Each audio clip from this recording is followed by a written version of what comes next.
I heard Pablo Nou is one of the decent area in Barcelona, and the people, before the people living here, they were living good, and it's like houses over here was a bit expensive because they were closer to the sea and people wanted to live by the sea and stuff. This is what I heard about Pablo Nou, you know.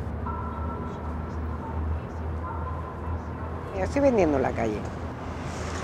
Esto te puede pasar a ti, a cualquiera. Está muy bien, yo he estado bien económicamente, pero ¿qué? Trabajando mucho. Y para pagar, porque ya ves, ahorros no tengo ni uno. Me cabreo, yo no le echo la culpa a nadie, pero yo me cabreo, me voy cabreando.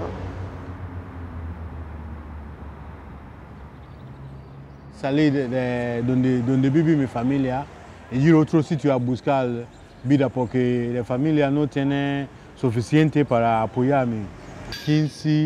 14, 15 años, yo veo las cosas de televisión, los americanos, los europeos, cómo ellos viven, cómo ellos hacen madera. Yo que venía a ver esas cosas. Cuando yo estaba en mi país, yo conocí Barcelona. El tema de fútbol y olimpiada, como dice Estados Unidos, es un país de oportunidad. No es así.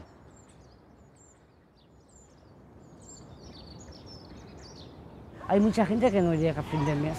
Y si tienen hipotecas, si tienen niños, si hay que comprarse el colegio y todo, hay mucha gente parada, hasta la gente que tiene carreras.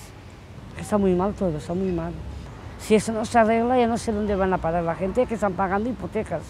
Tengo mucho miedo de estar en la calle. No sabes el miedo que me da.